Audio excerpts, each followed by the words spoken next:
अभ्यास प्रश्न प्रश्न 1, निम्नलिखित प्रश्नों के सही विकल्प चुनकर लिखिए। क, द्रव के गैस में बदलने की क्रिया को कहते हैं।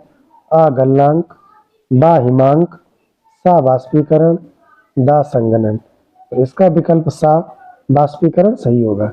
द्रव के गैस में बदलने की क्रिया को बाष्पीकरण कहते हैं।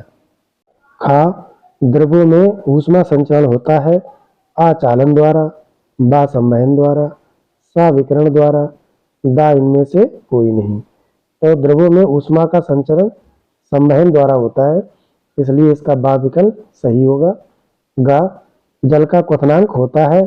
आ, 10 डिग्री सेल्सियस, सा, 120 डिग्री सेल्सियस, बा, 100 डिग्री सेल्सियस, दा, 40 डिग्री सेल्सियस। तो जल का क्वथनांक बा विकल्प सही होगा, 100 डिग्री सेल्सियस। जल के क्वथनांक से मतलब है कि इतने डिग्री सेल्सियस पर जल जो है उबलने लगता है, खौलने लगता है। घा, ऊष्मीय ऊर्जा का मात्रक है। आ, मीटर, बा, जूल, सा, डिग्री सेल्सियस, दा, किलोग्राम। तो ऊष्मीय ऊर्जा का मात्रक जो है जूल होता है, इसलिए इसका बा विकल्प सही है। अंगा, ऊष्मा का कुचालक है। आ, लोहा, बा, एल्यूमिनियम, सा, स्टील, दा, कांच। ऊष्मा का कुचालक कांच होता है, इसलिए इसका विकल्प दा सही होगा। प्रश्न 2, निम्नलिखित कथनों में सही कथन पर सही और गलत कथन पर गलत का चिन्ह लगाइए। का, किसी वस्तु को गर्म करने पर उसका ताप घटता है। ये बिल्कुल गलत है, क्योंकि अगर किसी भी वस्तु को हम गर्म करते हैं तो उसका ताप बढ़ता ही है। खा, ठोस वस्तुओं में ऊष्मा का संचरण चालन द्वारा होता है। ये बिल्कुल सही है।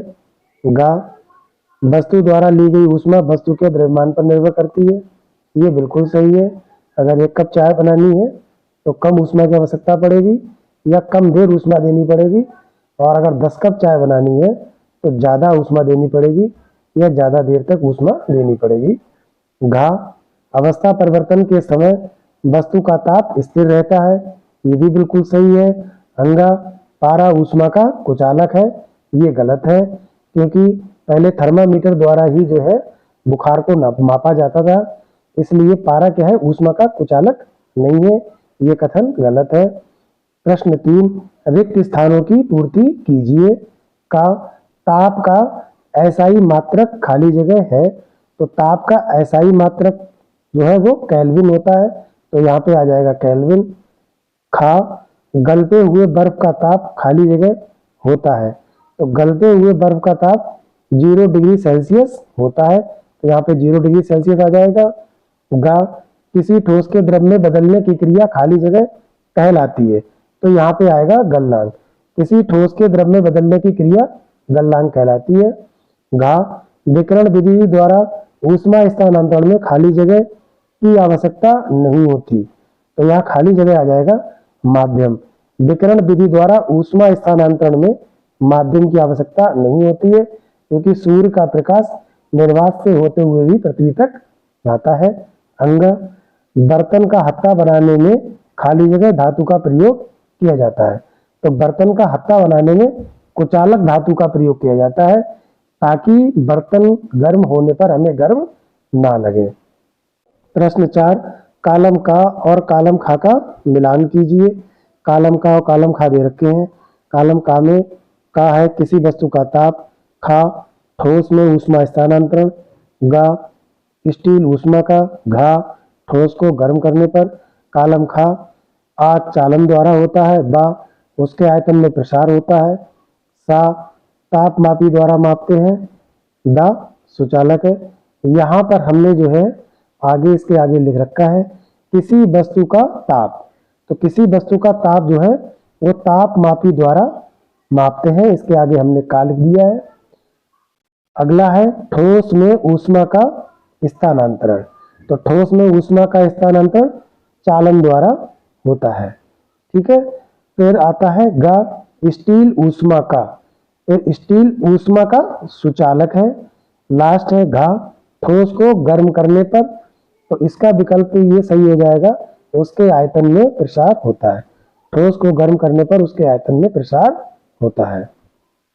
अगला प्रश्न है 5, समान द्रव्यमान के दो अलग अलग पदार्थों ए तथा बी को समान ताप तक गर्म करने में किसको अधिक ऊष्मा की आवश्यकता होगी, जबकि ए की विशिष्ट ऊष्मा बी से अधिक है। इसका उत्तर होगा समान द्रव्यमान के दो अलग अलग पदार्थ ए तथा बी को समान ताप पर गर्म करने में बी को अधिक ऊष्मा की आवश्यकता होगी, क्योंकि बी की विशिष्ट ऊष्मा ए से कम है। प्रश्न 6, गैसों के प्रसार को एक क्रियाकलाप द्वारा स्पष्ट कीजिए। इसका उत्तर होगा कांच की एक खाली बोतल तथा स्वच्छ छोटी बोतल के मुंह पर एक बिना फूला हुआ गुब्बारा बांध देंगे। अब बोतल को चौड़े मुंह के बर्तन में रखेंगे और इस बर्तन में गर्म पानी डालेंगे। ऐसा करने पर गुब्बारा फूल जाएगा, क्योंकि गर्म जल के कारण बोतल के अंदर की हवा गर्म होकर फैलती है और बोतल के मुंह पर लगे गुब्बारे में प्रवेश करती है। जब हवा फैलती है तो वो बोतल के मुंह के द्वारा बाहर निकलने का प्रयास करती है और बोतल के मुंह पे गुब्बारा लगा होता है, तो वो जो हवा होती है, जो गैस होती है, वो गुब्बारे में प्रवेश करती है और गुब्बारा फूल जाता है।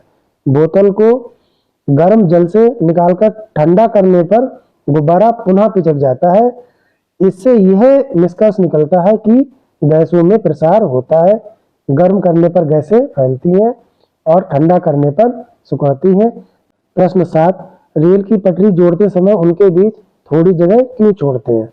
तो इसका उत्तर होगा रेल की पटरियों को जोड़ते समय उनके बीच कुछ जगह छोड़ी जाती है ताकि गर्म होकर फैलने पर पटरी टेढ़ी ना हो जाए। प्रश्न 8, सुचालक तथा कुचालक पदार्थों में अंतर स्पष्ट कीजिए। यहाँ पर हमें सुचालक और कुचालक पदार्थ के बारे में बताना है। इसका उत्तर होगा जिन पदार्थों से ऊष्मा का संचरण सुगमता पूर्वक होता है उन्हें ऊष्मा का सुचालक कहते हैं, जैसे लोहा, एल्यूमिनियम, तांबा आदि। अगर आप लोहे के एक सिरे को गर्म करो तो वह दूसरा सिरा भी धीरे धीरे गर्म हो जाता है, तो इसमें ऊष्मा का संचरण बहुत ही आसानी से होता है, इसीलिए उन्हें ऊष्मा का सुचालक कहते हैं। जिन पदार्थों में ऊष्मा का संचरण सुगमता से नहीं होता उन्हें ऊष्मा का कुचालक कहते हैं, जैसे लकड़ी, कागज, ऊन, पोर्सिलिन, वायु आदि। हम लोगों ने घरों में तवा देखा होगा जिसपे रोटी बनाई जाती है, तो उस लोहे के तवा में ये लकड़ी इसीलिए लगी होती है ताकि लोहा गर्म होने पर लकड़ी जो है वो गर्म ना हो। प्रश्न 9, 98.6 डिग्री फ़ारेनहाइट को डिग्री सेंटीग्रेड में बदलिए। that is equal to f minus 32 upon 180। इनका हम जो है तिरछी गुणा करेंगे, यानी कि क्रॉस मल्टीप्लीकेशन करेंगे। इस तरीके से गुणा करेंगे तो ये हो जाएगा 180 c इज इक्वल टू, और यहाँ पर ये जो f है, f यहाँ पे मान दे रखा है 98.6, तो f की जगह पे लिखेंगे 98.6 माइनस 32, और ये जो 100 है ये इधर मल्टीप्लाई में आ जाएगा। फिर अगली लाइन आएगी 180c is equal to 98.6 minus 32। इसमें से ये जब ये माइनस करेंगे तो आ जाएगा हमारा 66.6 मल्टीप्लाई 100, और जब इनकी मल्टीप्लाई करेंगे इनकी मल्टीप्लाई आ जाएगी 6660। तो c इज इक्वल टू हो जाएगा, ये 180 इधर मल्टीप्लाई में है और इस साइड में आके ये डिवाइड में हो जाएगा। तो 6660 को 180 से डिवाइड कर देंगे, यहाँ पे ये 0 से 0 कट जाएगा, तो ये 666 अपॉन 80, तो c इज इक्वल टू आ जाएगा 37 डिग्री सेंटीग्रेड। ये हमारा आंसर हो जाएगा। प्रश्न 10, गलनांक की परिभाषा लिखिए। इसका उत्तर होगा वह निश्चित ताप जिस पर कोई ठोस गर्म करने पर द्रव में बदलता है उसे पदार्थ का गलनांक कहते हैं। बर्फ का गलनांक 0 डिग्री सेल्सियस है। 0 डिग्री सेल्सियस पर बर्फ क्या होता है, द्रव में बदलने लगता है। प्रश्न 11, क्वथनांक की परिभाषा लिखिए। इसका उत्तर होगा वह निश्चित ताप जिस पर कोई द्रव उबलता है और गैसीय अवस्था में बदलता है वह द्रव का क्वथनांक कहलाता है। पानी का क्वथनांक 100 डिग्री सेल्सियस होता है, अर्थात जो पानी है हमारा जल है वो 100 डिग्री सेल्सियस पर उबलने लगता है, खौलने लगता है। प्रश्न 12, 5 कैलोरी कितने जूल के बराबर होता है? इसका उत्तर होगा चूंकि 1 कैलोरी इज इक्वल टू होता है 4.18 जूल, इसलिए 5 कैलोरी इक्वल टू हो जाएगा 4.18 मल्टीप्लाई बाई 5 जूल। इसका मल्टीप्लाई करेंगे तो हमारा आ जाएगा 20.9 जूल।